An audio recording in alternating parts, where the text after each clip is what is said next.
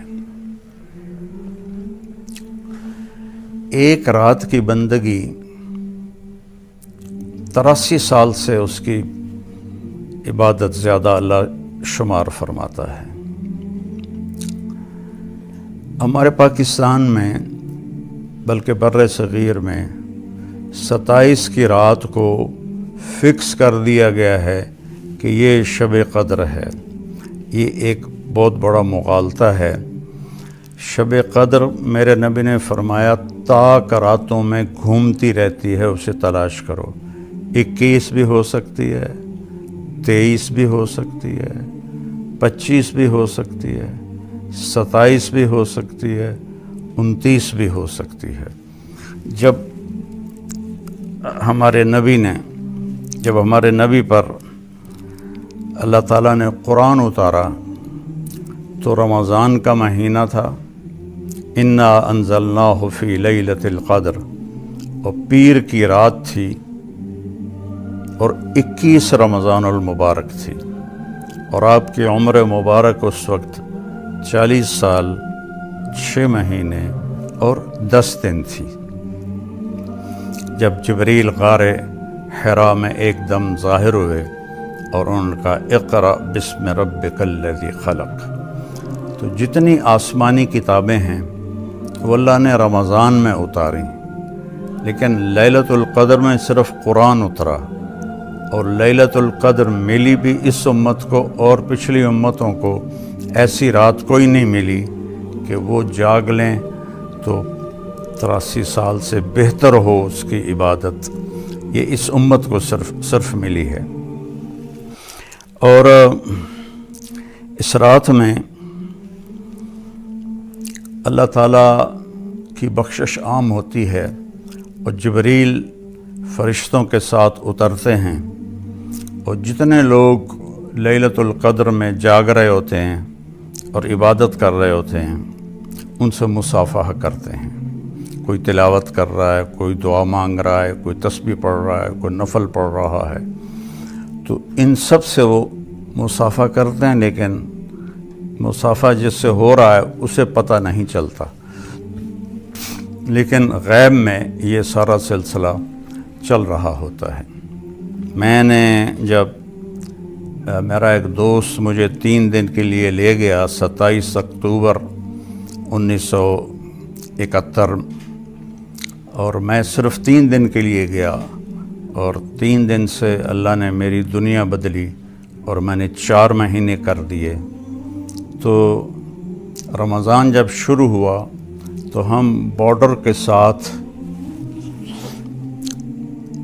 ہماری یہ پیدل جماعت چل رہی تھی، اور رمضان کا مہینہ تھا اور بہت مشکل سفر تھا۔ لوگ انتہائی غلط فہمی کا شکار تھے کہ یہ وہابی ہیں، یہ گستاخ رسول ہیں، ہمیں گالیاں نکالتے، ہمارے بستر اٹھا کے باہر پھینک دیتے، اور ایک جگہ تو ٹوکے کہاڑیاں لے کر وہ ہمیں مارنے کے لیے آ گئے۔ تو اس طرح کا باہر کی فضا تھی۔ ہمیں وہ آٹا نہیں دیتے تھے، سبزی نہیں دیتے تھے، چاول نہیں دیتے تھے۔ 3-3 4-4 میل ان بستیوں میں جا کے جہاں کسی کو پتہ نہ ہو ہمارا، وہاں سے ہم آٹا لیتے، چاول لیتے، سبزی لیتے۔ ہمیں دودھ نہیں دیتے تھے چائے بنانے کے لیے، اور ایک چھاپ لگی ہوئی تھی کہ یہ وہابی ہیں، ان کو کچھ نہیں دینا۔ اور سفر پیدل تھا ہمارا، تو ہم پیدل چل کے ایک بستی میں پہنچے تو بہت تھکاوٹ تھی، ہم صفوں پر ہی لیٹ گئے اور سو گئے۔ تو کھڑ کی آواز آئی، میری آنکھ کھلی تو ہمارا امیر پہلے اٹھا ہوا تھا، وہ اردو سپیکنگ تھا۔ میری اصل زبان یہ چناوڑی تھی، جس کو جانگلی کہتے ہیں، جانگلی زبان، تو وہ علاقہ جانگلی زبان کا تھا۔ تو 5-6 فٹ کے جوان کہاڑیاں ٹوکے چھریاں لے کے کھلوتے. تو وہ فوت ہو گئے ہمارے امیر نیاز محمد ڈوگر رحمۃ اللہ علیہ. کہنے لگے او بھائی طارق جمیل ان کو سمجھاؤ بھائی، دیکھو یہ کیا کر رہے ہیں ان سے بات کرو. تو میں نے ان سے کہا بھائی میں ویکھ لیا تسی اصلہ چاہتے آئے ہو، ہن اسی دوڑ تا سکتے نہیں ہیں، جو تسی کرنا ہے کر دے وے جے، پر پہلے ساڈی گل تے سن لو. تو ان کی تھوڑی اجنبیت دور ہوئی کہ ان کی زبان میں ایک اس وقت تو میری 18 سال عمر تھی، ایک لڑکا بات کر رہا ہے، تو ایک دوسرے کو دیکھنے لگے تو آکھن لگے آندھا تا ٹھیک ہے سنتا لے یہ کی آندھن. تو آ کے بیٹھ گئے اسی طرح کلہاڑیاں اور ٹوکے ہاتھ میں. تو میں نے اپنی ہی زبان میں ان سے بات شروع کی. اب یاد نہیں میں نے کیا بات کی، لیکن ایک اٹھا کلہاڑی پھینک کے آیا، دوسرا ٹوکا پھینک کے آیا، تیسرا چھرا پھینک کے آیا. سارا انہوں نے اسلحہ باہر پھینک دیا اور کہنے لگے آج شام دی افطاری تہاڈی اسی کراونی. تو میں آخیا یہ پہلے ٹوکے چاہتے کیوں آ گیا ٹکن واسطے؟ کہ ساڈے مولوی سانوں آخیا یہ وہابی ہیں انہوں ٹک چھڈو، انہوں مارنا بھی ثواب ہے. اسا تا اس پر وہ آیا سے. پھر انہوں نے ہم 2 دن وہاں رہے، انہوں نے ہمیں سحری بھی کھلائی، افطاری بھی کھلائی اور اگلے گاؤں تک چھوڑنے گئے. تو میں بتانا اس میں یہ چاہتا تھا کہ میں نے پہلے روزے سے دعا مانگنی شروع کی. یا اللہ پیدل سفر ہے، مشقت کا سفر ہے، شب قدر 5 راتوں میں آتی ہے، جس رات میں وہ آئے رات تو مجھے جگا دے. میں 5 راتیں نہیں جاگ سکتا، پیدل چل کے آتے ہیں، آگے لوگ دھکے دیتے ہیں. تو جو رات آنے والی ہو نا یا اللہ مجھے اس میں جگا دینا. تو 21 کی رات تھی اور ہم ایک گاؤں میں تھے، وہ اہل حدیث کا گاؤں تھا. انہوں نے ہمیں نہیں نکالا، انہوں نے ہمیں عزت سے رکھا بھی صحیح. تو رات کے 12 بجے مجھے کسی نے یہاں ہاتھ دے کر ایسے اٹھا دیا. تو میں یوں اٹھا اور یہ دسمبر کا مہینہ تھا. تو میں نے ادھر دیکھا میں کہ میں نے کیوں اٹھایا. پھر میں نے گھڑی دیکھی تو رات کے 12 بج رہے تھے. تو میں نے رضائی دوبارہ اوپر لے کر میں لیٹ گیا. تو سرانے پر سر رکھتے ہی مجھے خیال آیا کہ آج تو 21 کی رات ہے. ایک دم میں اٹھا، رضائی باہر پھینکی اور بھاگ کے باہر نکلا. تو روشن رات تھی. 21 کو چاند تو نہیں ہوتا ہے لیکن روشن، اور سردی نام کی شے کوئی نہیں تھی.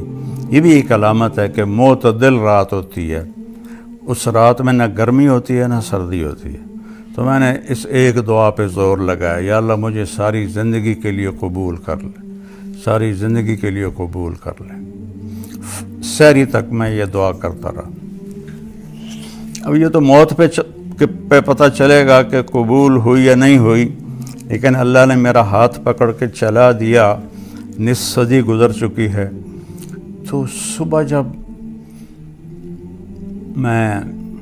ہم اٹھے اور اگلی بستی جانے لگے یا اسی میں ہم ٹھہر رہے تھے، تو مجھے خیال آنے لگا یہ تو کی دعا منگی، تو ڈاکٹر بن رہے ہیں، تو یہ تو کی مانگ لیا کہ یا اللہ میں نے ساری زندگی واسطے قبول فرما. تو یہ ایسے کشمکش. پھر میں نے کہا جی اللہ نے منظور ہویا تو میں نے قبول کر لوے گا، نہیں تو ڈاکٹری تو پئی ہے، پڑھ لیساں ڈاکٹر بن جاساں. تو 4 مہینے کے آخر میں اللہ نے میرا کانٹا بدلا اور میرے ذہن میں آ گیا کہ میں نے عالم بننا ہے. تو میں یہ کہنا چاہتا تھا کہ وہ انشاءاللہ وہ 21 کی رات تھی. میرا دعویٰ تو نہیں، لیکن ساری نشانیاں، اور پھر اس میں میری یہ دعا ایسے قبول ہوئی کہ آج 53 سال ہو چکے ہیں، اللہ مجھے اس میں چلا رہا ہے. اس کا احسان ہے. آپ سے بھی دعا کی درخواست ہے اللہ موت تک اس میں چلاتا رہے. تو آپ سے گزارش ہے کہ اس رات کو قیمتی بنائیں.